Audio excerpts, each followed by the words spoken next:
부분으로 이루어져 있습니다. 1절에서 4절까지는 유명한 과부의 두 렙돈이라고 되어 있는데 두 렙타입니다. 단수일 때는 렙돈이고 복수 형태면 렙타거든요. 두 개니까 렙타겠죠. 과부의 두 렙타 이야기. 그리고 5절에서부터 36절 말씀까지는 마지막 종말에 대한 말씀들이 있습니다.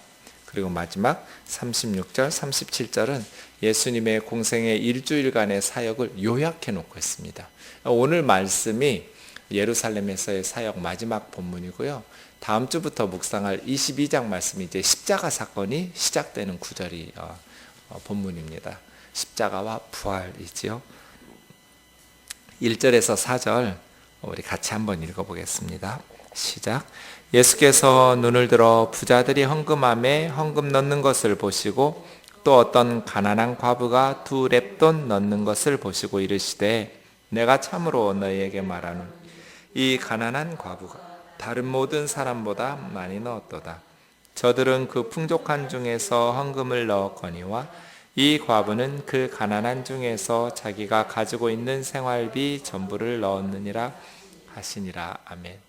이날 하루 종일 예수님은 정말 피곤한 논쟁이 계속되었어요. 유대 종교 지도자들이 예수님을 죽이려고 또 예수님을 올무에 넣어서 이제 빌라도 총독의 손에 의해서 제거시키려고 가이사에게 세금 바치는 게 옳으냐, 부활이 있냐 없냐 이런 예수님을 비난하려고 예수님을 반대하는 그러한 사람들과 하루 종일 힘겹게 시간들을 보내셨죠. 마지막 이것이 이제 성전에서의 마지막 사역이시거든요. 성전에서의 마지막 내용. 그 다음에 이제 성전을 나가시면 이제 십자가 사건이 22장에서 시작되니까 성전에서 사역이 끝나죠. 예수님께서 눈을 들어서 부자들이 헌금함에 헌금 넣는 것도 보시고 한 가난한 과부가 두 렙타 넣는 것을 보셨어요. 여인의 뜰이겠죠? 과부가 헌금하는 것이니까요. 나팔 거꾸로 된 모양으로 벽에 13개의 헌금함이 부착되어 있었대요. 부자들은 많이 넣었겠죠. 그런데 이 가난한 과부는 당시에 과부는 지금처럼 직업을 가질 수 없어서 가난할 수밖에 없는 대부분 그랬죠. 근데 이 가난한 과부가 동전이 2개 있었어요. 이 생활비 전부였단 말이에요. 이 두 렙타가 얼마나 됐을까 계산해 보니까 당시 노동자들이 일한 하루 노동자 품삯도 아니고요. 1시간 일한 것에 4분의 1 정도? 아주 작은 돈이죠. 네. 1시간 일한 싹도 안 된 그것의 4분의 1 정도의 작은 생활비예요. 가난한 과부죠. 그런데 2개가 있으면 1개는 헌금하고 1개는 라면이라도 사 먹으려고 생활비로 써야 될 거잖아요. 근데 그렇게 하지 않은 거예요. 이 두 렙타를 다 헌금함에 넣어버렸어요. 제자들을 부르셨어요. 내가 진실로 너희에게 말하는데 부유한 사람들이 넣었던 그 어떤 헌금보다 이 사람들 많이 넣었던 그걸 다 더한 것보다 이 과부가 넣은 헌금이 더 많다, 더 크다. 예수님을 너무나 흐뭇하게 해드린 2가지 사건을 적용할 수 있겠어요. 예루살렘 성전이 강도의 소굴이었어요. 왜 강도의 소굴로 변했어요? 예루살렘의 대제사장들과 장로들과 서기관들이 강도짓 해댔어요. 그렇게 종교 지도자들이 부패하고 타락했어요. 그러나 그 성전에 다니는 한 신도 타락한 성전이었지만 예수님께서는 그 과부의 헌신을 무시하지 않으셨어요. 이 어리석은 예편네야, 이 바보 같은 이라고, 이 강도짓 하는 거 뭐 안 보여? 네 헌금한 거 어떻게 쓰이겠어? 다 저 강도들 주머니로 들어가는 거야. 좀 영적 분별력이 있어야지. 그렇게 비판하지 않으셨어요. 타락한 성전이었지만 강도의 소굴로 변해버렸던 예수님을 분노하게 만들었던 예루살렘 성전이었지만 그럼에도 불구하고 그 과부의 순수한 마음과 헌신을 예수님께서는 기뻐하시고 칭찬하시고 인정해 주신 거잖아요. 그렇죠? 지금도 그렇겠죠? 목회자가 타락했다고 그래서, 부패했다고 그래서 그 신도들의 순수한 헌신이 무가치한 것은 아니다. 비난받을 일은 아니다. 그럼에도 불구하고 이 과부의 헌신이 주님을 또 한 가지 기쁘게 했어요. 제가 아주 가끔 아이들에게 이런 질문 받는데요. 목사님, 인간이 타락할 줄 아셨어요? 모르셨어요? 하나님은? 아셨지. 근데 왜 만드셨어요? 인간이 부패하고 타락할 줄 아셨으면 좀 다른 방식으로 만들든지, 죄짓지 못하도록, 아니면 만들지 마시든지. 인간은 왜 그렇게 하나님 속썩일 줄 아시면서 하나님은 사람을 만드셨어요? 이런 모습으로? 그때 제가 그렇게 대답해요.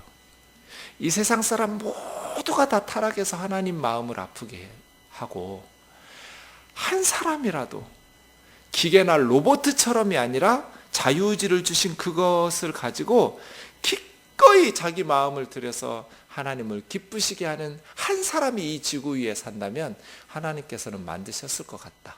그 한 사람 때문에. 예루살렘 성전이 강도의 소굴로 변했어요. 그런데 이 한 여인 말이에요. 하나님의 만민이 기도해야 될 집을 강도의 소굴로 만드는 사람들도 많았지만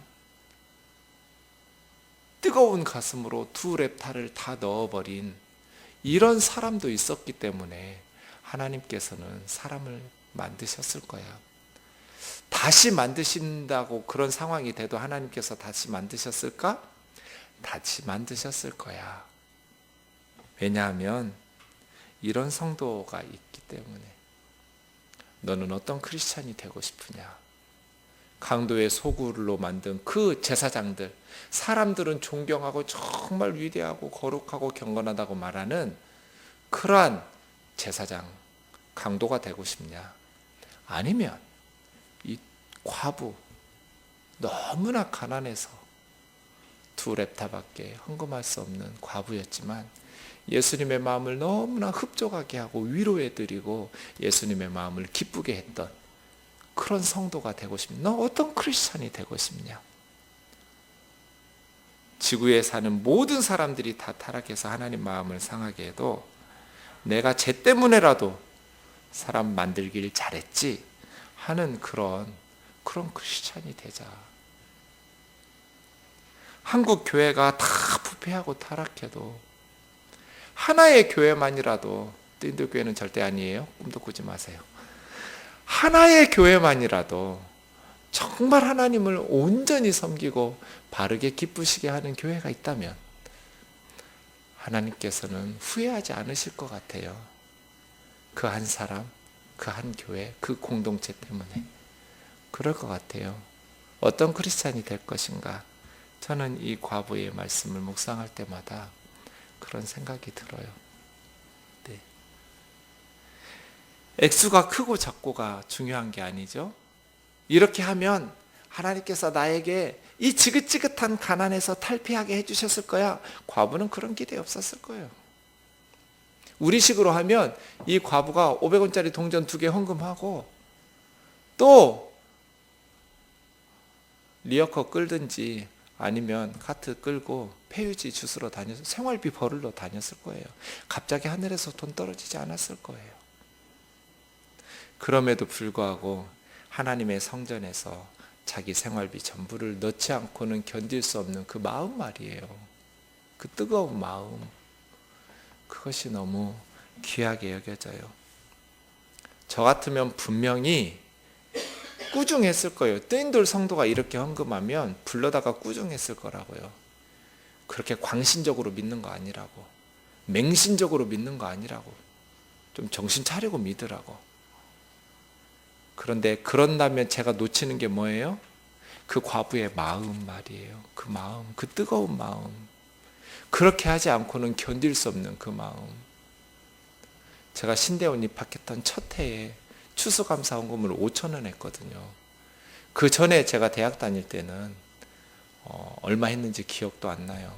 근데 최소한 5천 원보다 10배 이상은 많이 했을 거예요. 왜냐하면 제가 알바해서 부유한 대학생이었거든요. 계속 과외해서 돈 버니까.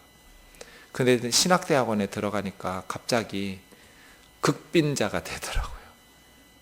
그때는 교회에서 사역도 못했어요. 하나님 앞고 약속한 게 있어서 1년 동안은 사역 안 하고 후배들 가르치고 성경 가르치고 전도하기로 했거든요. 그래서 모교에 가서 전도하느라고 사례비도 수입 제로였어요. 저희 집 수입 제로. 근데 감사절이 된 거예요. 감사주일이. 감사할 건 참 많은데 막 동전까지 모았더니 딱 5천 원이 모이더라고요. 그래서 한 주 전에 교회에서 나눠주었던 그 봉투에 5천 원 넣으면서 눈물이 막 흐르더라고요. 하나님 5천 원밖에 안 되지만 하나님 기쁘게 받아달라고. 하나님께 감사할 건 너무나 많은데 돈이 없다고 펑펑 울면서 헌금했잖아요. 그때 헌금에 대해서 제가 배웠어요. 신학대학원 1학년 때 가장 가난했을 때 과부의 두 랩돈 생각이 그때 났어요. 과부 마음이 이랬다면 예수님이 정말 가슴이 뜨거웠겠다. 예수님은 과부의 그 마음을 기쁘게 받으셨겠다. 정말 과부가 그 마음이라면, 그 마음이 아니라면 그냥 그 행동만 본다면 이런 광신자 같으니라고, 이런 맹목적인 신앙 같으니라고, 이런 어리석은 난 그리스도인들이 이런 거 싫어 이렇게 비판했을 텐데 그 마음을 어쩔 거냔 말이에요. 그 마음을. 예수님 그 마음을 아셨기 때문에 제자들 부르시고 칭찬하시고 위로받으셨다. 하루 종일 성전에서 참 힘든 하루셨지만 이 과부의 두 랩타 때문에 예수님은 위로받고 격려받았던 마지막 성전에서의 사역은 해피엔딩으로 끝나고 싶으셨나 봐요. 그리고 우리에게 그렇게 가르쳐 주시는 것 같아요. 하나님은 이렇게 섬겨라. 하나님은 이 과부처럼 섬겨라. 액수를 많이 내으라는 게 아니에요. 많고 적고가의 문제가 아니에요. 저는 그 마음의 문제라고 봐요. 자, 누가복음 21장 5절입니다. 36절까지는 종말론적인 메시지를 주님이 가르쳐 주십니다. 우선 5절에서부터 19절 말씀까지 우리 한 절씩 교독하겠습니다. 어떤 사람들이 성전을 가리켜 그 아름다운 돌과 허물로 꾸민 것을 말하며 예수께서 이르시되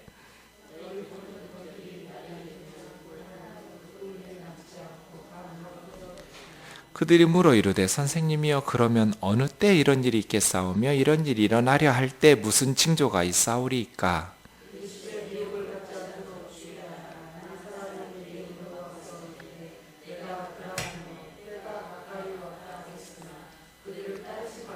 난리와 소요의 소문을 들을 때 두려워하지 말라. 이 일이 먼저 있어야 하되 끝은 곧 되지 아니하리라.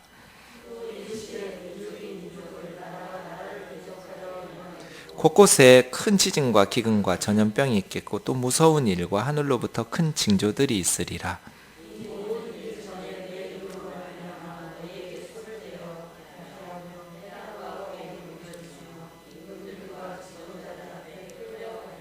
이 일이 도리어 너희에게 증거가 되리라. 내가 너희의 모든 대적이 능히 대항하거나 변박할 수 없는 구변과 지혜를 너희에게 주리라.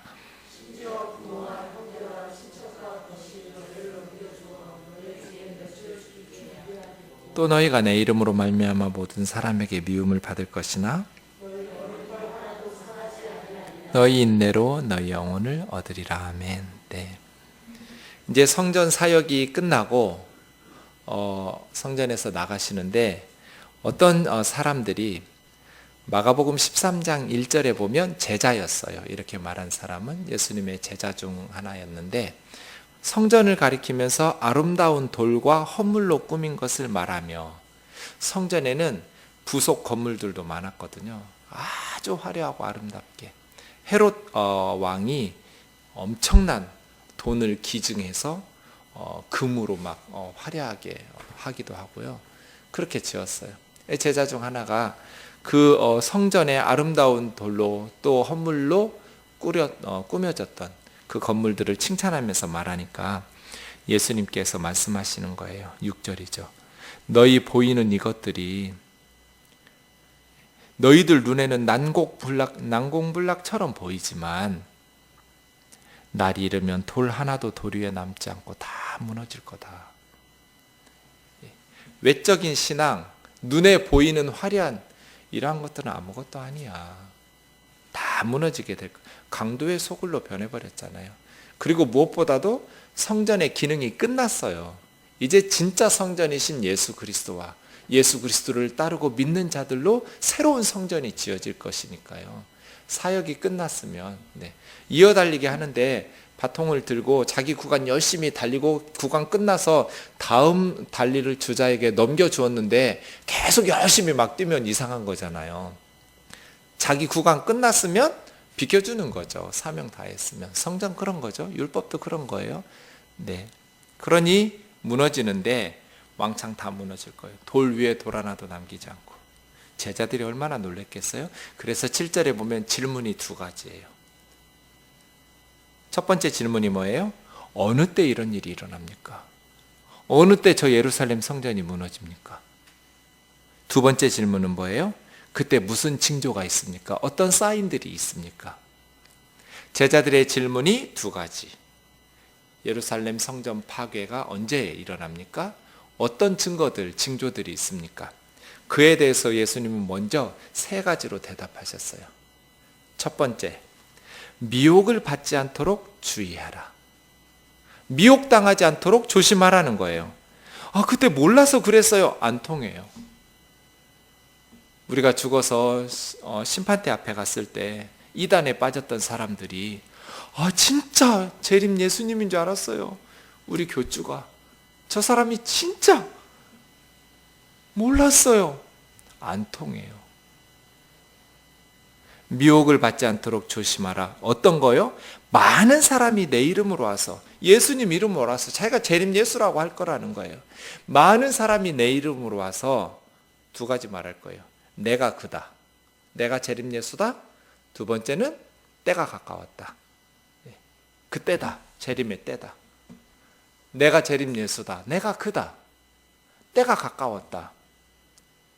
시한부 종말론 말이죠. 그러면 거짓말이에요. 그들을 따르지 마라. 망해요. 자기가 재림 예수라고 말하는 사람들, 지금 언제 종말이 온다고 말하는 사람들 다 가짜예요. 미혹받지 않도록 조심해라. 그렇게 말씀하셨는데 번개치듯 오신다고 말씀하셨어요. 그런데 여전히 거기에 빠지는 사람들이 많아요. 재림은 번개치듯 오시지만 강림은 초림 때처럼 와. 조용히 와. 강림이 재림이에요. 지금 와 있는 교주들이 다 이단에 빠졌던 신도들이었어요.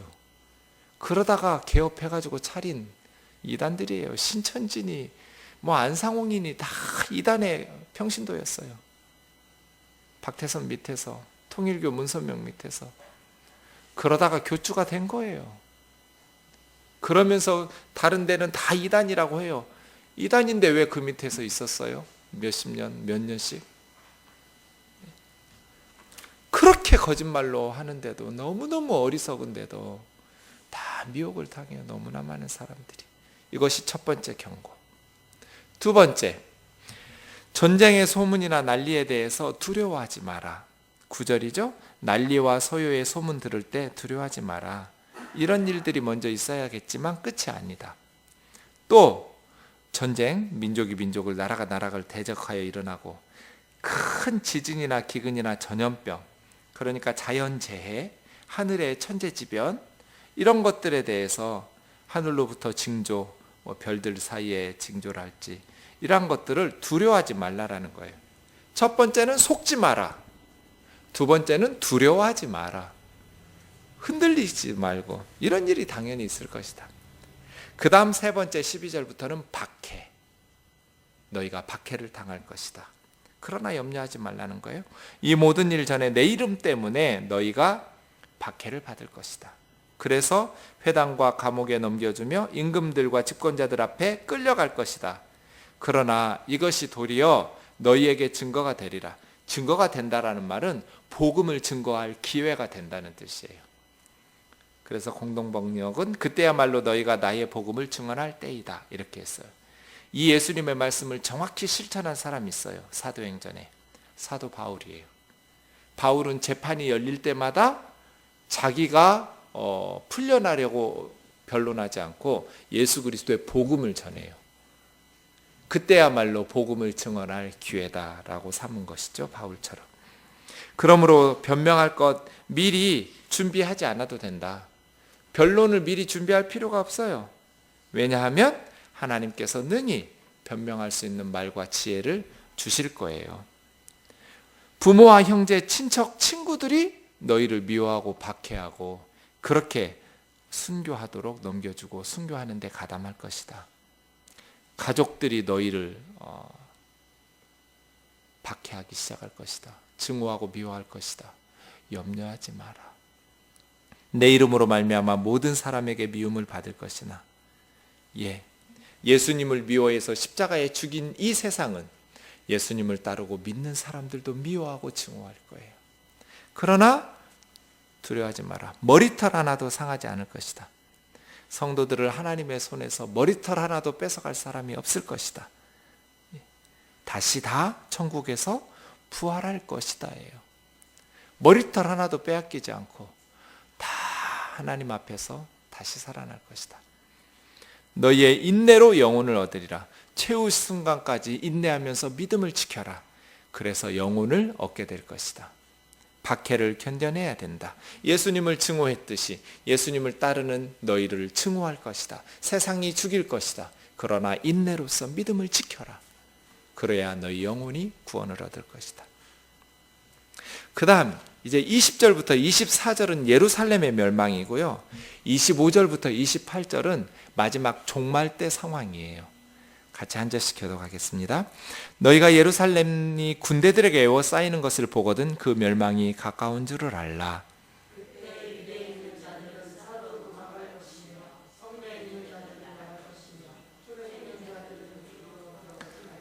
이날들은 기록된 모든 것을 이루는 징벌의 날이니라.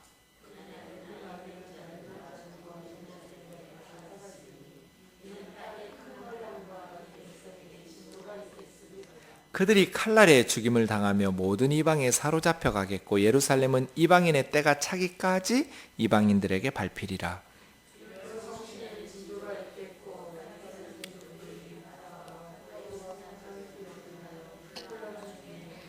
사람들이 세상에 임할 일을 생각하고 무서워함으로 기절하리니 이는 하늘의 권능들이 흔들리겠습니다.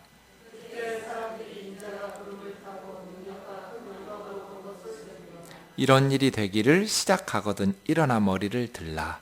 너희 속량이 가까웠느니라 하시더라. 아멘. 예루살렘의 멸망 24절까지요. 예루살렘이 군대들에게 에워싸이는 것을 보면 그 전쟁이 절대로 예루살렘 이스라엘이 이길 수 없고 멸망하는 그때다. 에워싸는 것을 보거든. 로마 군대거든요. 주 70년에 그래서 성전이 불탔어요. 예루살렘에 그 로마의 티투스라는 장군이 에워쌌어요. 그때 유대에 있는 자들은 산으로 도망하라. 이건 반대거든요. 대개 전쟁이 일어나면 성읍 안으로 들어가야 돼요. 그래야 안전해요. 밖은 위험하죠. 안에서 성벽 안에서 성문 굳게 걸어 잠그고 그래야 안전해서 전쟁이 나면 성 안으로 들어가는데 반드시 그 성이 무너지니까 성읍 안에 있는 건 위험하죠.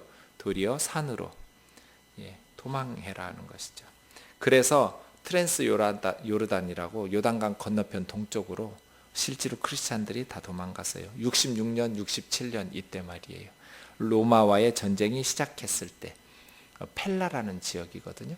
펠라라는 지역으로 크리스찬들이 예수님의 이 예언을 기억하고 그래 살아남은 거죠. 근데 사실 이것 때문에 유대인들은 크리스찬들을 매국노라고 다 전쟁하고 있을 때 도망갔다고 이렇게 비판하기도 해요.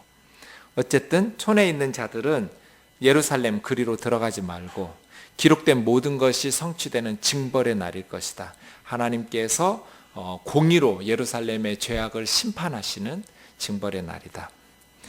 그날에 아이를 임신하고 젖먹이는 자들이 있으면 화가 있겠죠. 왜냐하면 없어도 도망가기가 힘든데 아이들까지 있거나 임신하면 훨씬 더 전쟁이 시작되면 괴롭죠. 사실은 젖먹이는 아이가 있다는 것, 아이를 임신한다라는 것을 성경에 보면 굉장한 축복이고 기뻐할 만한 복된 일인데 그때는 축복이 저주가 될 거라요. 왜? 전쟁 상황에서 이스라엘이 무너질 거기 때문이에요. 칼날에 죽임을 당하고 이방에 사로잡혀 가고 예루살렘은 이방인의 때가 차기까지 이방인들에게 밟힐 것이다. 주님은 반드시 예루살렘이 무너질 것이다. 이방인들에게 애워싸이면 멸망할 때가 가까운 것을 알아. 그 다음 25절부터 28절 말씀은 종말의 때예요. 마지막 때. 1월 성신, 성신은 별 무리를 성신이라고 그래요. 네, 별 무리들. 해와 달과 별 무리에 징조가 일어날 거다. 그러니까 마지막 때에는 천재지변이 일어날 것이고요. 땅에서는, 이 세상에서는 민족들이 바다와 파도의 성난 소리로 인하여 혼란 중에 공고하리라. 바다와 파도는 혼돈의 세력이에요. 파괴적인 혼돈의 세력이 일어나서 공포 가운데 어쩔 줄을 모르면서 이 땅의 사람들이 고통받을 것이다. 사람들이 세상에 임할 일을 생각하고 무서워하고 막 천재지변이 일어나고 해달 별들이 막 요동치고 하니까 사람들이 두려워하고 절망할 테고 얼마만큼? 기절할 만큼. 그 충격에 기절할 만큼 절망적일 때 하늘의 권능들이 흔들리니까요. 이건 천체거든요. 별들 말이에요. 자연계에 대혼란이 일어날 거예요. 그때 그 최후의 때 인자가 구름 타고 능력과 큰 영광으로 오는 것을 사람들이 볼 것이다. 예수님께서 하늘 구름을 타고 재림하여 내려오시는 것을 보게 될 거예요. 그때가 되면 어떻게 돼요? 28절이 돼요. 성도들에게. 고개를 들러. 이 춘향전이 생각나죠? 신랑 되신 예수님께서 하늘 구름을 타고 내려오실 그때 일어나 머리를 들라 너희 속량이 가까웠느니라. 과거 급제해서 암행어사가 돼가지고 지조를 지키기 위해서 이 춘향이가 감옥에서 이렇게 뭐 하나 이렇게 널판지 하나 목에다 메고 목걸이 좀 이상한 목걸이 걸고 딱 나왔을 때 신랑이 뭐라 그래요? 춘향아 고개를 들라 그러잖아요. 얼마나 기쁘겠어요. 만약에 춘향이가 목숨이 아까워서 변사또하고 그냥 그렇고 그런 사이가 돼가지고 부귀영화를 누렸다면 고개를 들라 했을 때 그게 안 되겠죠. 성도들도 마찬가지예요. 신앙의 지조를 지키고 이 세상의 풍조에 따르지 말고 하나님의 말씀대로 인내로서 믿음을 지키고 하나님 기쁘시게 하는 것을 삶의 목표로 삼고 하나님을 기쁘시게 하는 삶을 살아가기 위해서 힘쓰다가 주님 다시 큰 능력과 큰 영광 가운데 하늘 구름을 타고 내려오실 때 일어나 고개를 들라. 네, 그런 영광스러움이 있어야겠죠. 속량이 가까워. 속량은 예수님이 십자가에서 자기 속전을 내놓고 우리를 해방시켜 주신 걸 속량이라고 그래요. 속전을 받고 풀어주는 것, 속량, 구원이죠. 네, 예루살렘이 이렇게 멸망할 것이고 마지막 때에 이렇게 될 것이다. 성도들아 염려하지 마라. 두려워하지 마라. 그 다음 29절에서 33절은 무화과나무의 비유인데요. 누가복음만 무화과나무와 모든 나무가 첨가됐어요. 모든 나무라는 말이. 그 다음 34절에서부터 36절까지는 깨어있으라고 말씀하셔요. 우리 한 절씩 교독하겠습니다. 29절에서 36절입니다. 이에 비유로 이르시되 무화과나무와 모든 나무를 보라. 이와 같이 너희가 이런 일이 일어나는 것을 보거든 하나님의 나라가 가까이 온 줄을 알라.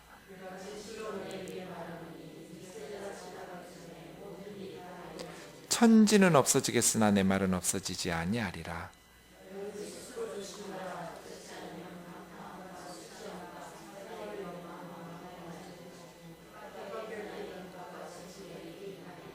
이날은 온 지구상에 거하는 모든 사람에게 임하리라.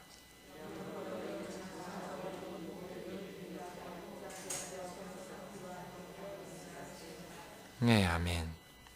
무화과 나무 싹이 나면 여름이 가깝구나를 알 수 있잖아요.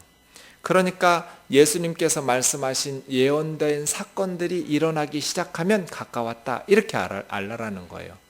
무화과 나무에 싹이 나기 시작하면 이제 여름이 가까웠구나 알 수 있듯이, 말씀하신 예언의 징조들이 이루어지는 것을 보면 가까이 왔구나,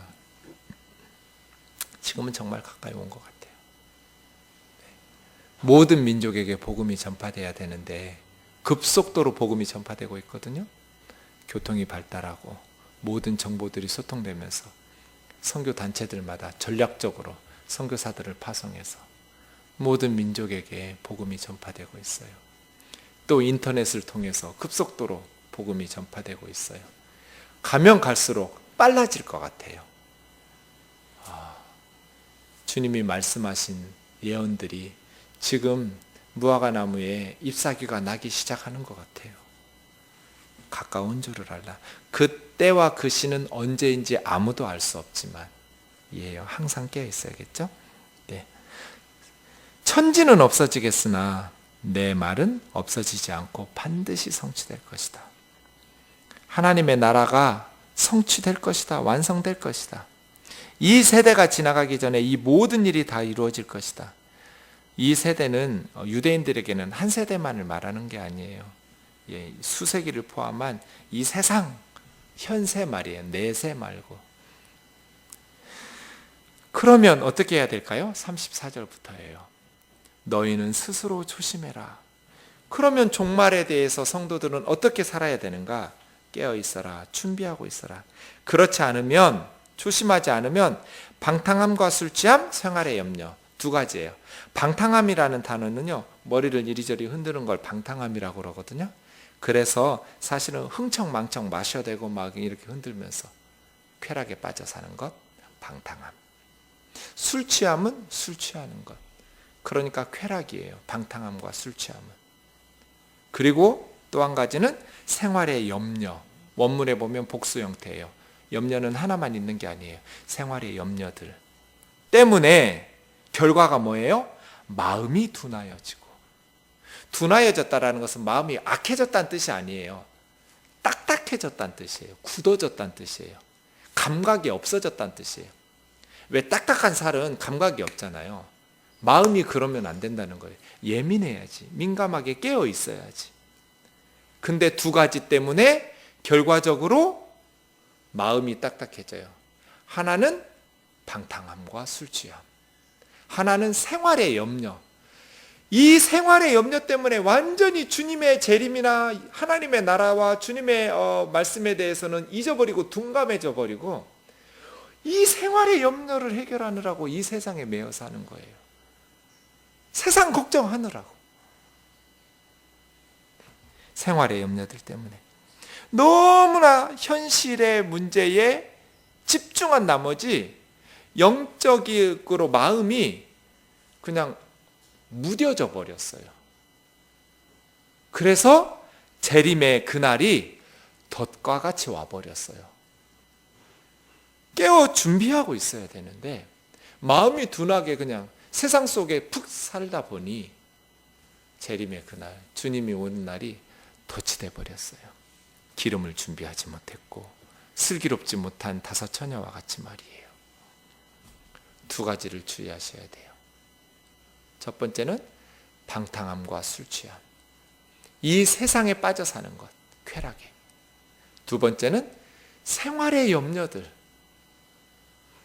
이 두 가지가 마음을 둔감하게 하는 것을 주의하셔야 돼요. 재림에 대해서 잊어버리게 만들고 주님 앞에 다시 서야 된다는 사실을 잊어버리게 만들고 하나님 앞에서 내 삶을 바라보면서 살지 못하고 주님 앞에 선다는 것은 이 땅에서 삶에 대한 가장 강력한 경고고 가장 강력한 동기부여거든요. 주님 앞에 설 것을 생각하니 바르게 살고 성도의 삶답게 그렇게 신앙생활을 똑바로 하면서 살지 않겠어요? 그죠? 네. 그렇게 말해. 마음이 둔해지지 않도록 해라. 그래서 그날이 갑자기 와서 덫이 되지 않도록 해라. 도둑이 올 때도 딱 불 켜놓고 준비하고 있으면 도둑이 함부로 재산을 가져가지 못하겠죠. 반드시 오니까 주님이, 도둑은 올 수도 있고 안 올 수도 있지만 반드시 온다는 말씀을 임신한 여인처럼 말했어요. 해산의 날이, 아이를 임신하면 해산할 때가 반드시 오죠. 주님은 반드시 오시니까 깨어 있으라는 거죠. 그럼 어떻게 살아야 돼요? 35절, 온 지구상에 거하는 모든 사람에게 임할 텐데, 재림은 부분적으로 임하는 게 아니에요. 모든 인류에게 임하는데, 너희는 장차올 모든 일을 능히 피하고 인자 앞에 서도록 세상의 죄악을 피하고, 그래서 그 세상의 죄악 가운데 빠져 살던 사람들이 받은 재앙을 피하고 주님 앞에 설 수 있도록. 인자 앞에 선다는 것은 하나님의 백성이 되어 서는 것, 예수님의 자녀가 되어서 심판의 주님 앞에 서는 게 아니라 구원받은 주님 앞에, 신랑 되신 주님 앞에 신부로 설 수 있도록 항상 깨어서. 왜요? 언제 오실지 모르니까 항상이에요. 항상 기도하며 깨어 있어라. 그러니까 말세를 준비하는 성도의 자세는 뭐예요? 항상 기도하며 깨어 있는 것, 마음이 둔하여지지 않는 것, 영적으로 잠들지 않는 것. 아시겠죠? 주님이 말씀하신 종말에 대한 말씀은 호기심을 충족하라고 정보를 주신 게 아니에요. 요 34절에서 36절 때문에 주신 거예요. 깨어 있어라. 기도하면서 깨어 있어라. 이 말씀은 박해 가운데 있는 초대교회 성도들에게 엄청난 위로였을 거예요. 머리털 하나도 상하지 못하고 내게서 너희들을 뺏어가지 못하고 내가 아버지 손에 너희들이 있을 거다. 그리고 반드시 와서 심판할 것이고 너희들을 구원할 것이다. 깨어 있어라.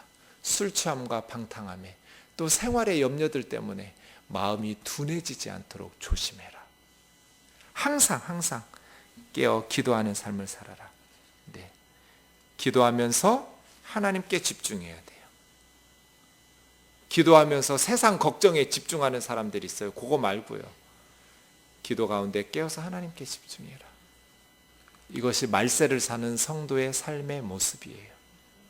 마지막 37절 8절 같이 읽겠습니다. 시작. 예수께서 낮에는 성전에서 가르치시고 밤에는 나가 감람원이라 하는 산에서 쉬시니 모든 백성이 그 말씀을 들으려고 이른 아침에 성전에 나아가더라. 네, 이것이 이제 예수님의 일상 마지막 예루살렘에서의 사역을 요약한 부분이에요.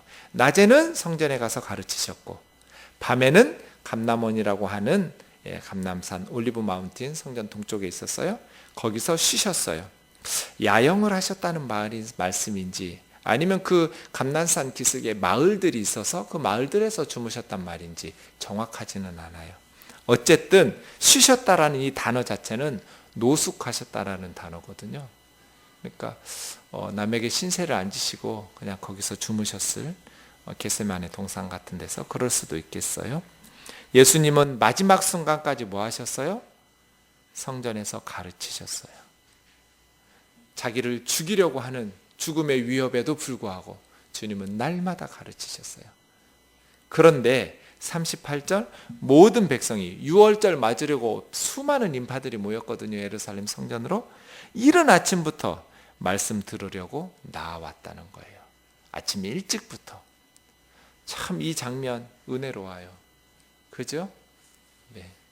저 어렸을 때 읍내 교회에서 부흥회하고 말씀 사경, 그때는 2, 3일 말씀 사경회가 아니에요. 보통 주일 저녁부터나 월요일 늦어도 저녁부터 시작해서 토요일까지예요. 일주일 내에 말씀 사경회예요. 그런데 지금처럼 뭐 차량이 있거나 그렇지 않으니까요. 그냥 그 교회 가가지고 가는데 아직도 생생해요. 트럭이나 뭐나 아무것도 없어요. 그래서 리어커에 큰 솥단지 해가지고요. 교회 식구들이 같이 걸어가는 거예요. 예. 그래서 그 교회 마당에서 밥 해먹고 잠은 본당이 장의자에서 자고 그러면서 일수일씩 말씀을 들었어요. 새벽 집회 있었고요. 오전 집회 있었고요. 오후 공부 있었고요. 저녁 집회 있었고요. 그러니까 하루 종일 말씀 듣고 잠깐 쉬는 시간에 밥해 먹고 그랬어요. 저희 교회만 그랬나? 아니에요. 교회들이 다 그랬어요. 그 교회에 모여서 가득 메워가지고 이른 아침에 성전에 말씀 들으러 백성들이 나아가는 모습 보면 그때 리어커에 솥단지 싣고 우리 교우들이 함께 말씀 들으러 갔던 어린 시절이 기억이 나요. 참 말씀들을 사모했어요. 지금은요, 얼마나 좋은 말씀들이 많아요. 그런데 그 말씀의 은혜를 사모하는 마음들이 없으니 영적으로 빈곤하고 영적인 침체에 빠지는 것 같아요. 그리고 말씀을 바르게 전하지도 않으니 말씀을 들어도 성도들의 삶이 영적으로 부유해지고 풍성해지기보다는 이상하게 변질되는 성도들도 많고요. 어쨌든지 예수님께서 마지막 순간까지 성전에서 가르치신 것, 그리고 성도들이 들으려고 아침 일찍부터, 이 아침 일찍은 정말 새벽 동틀녘이거든요. 그때부터 성전으로 갔던 그 말씀에 사모함이 있는 것처럼 우리 한국 기독교가, 우리 띠인돌 교회가 말씀 기독교, 성경 기독교, 말씀을 사모하는 그러한 저희들이 되었으면 좋겠습니다. 우리 같이 말씀 묵상하면서 기도하겠습니다.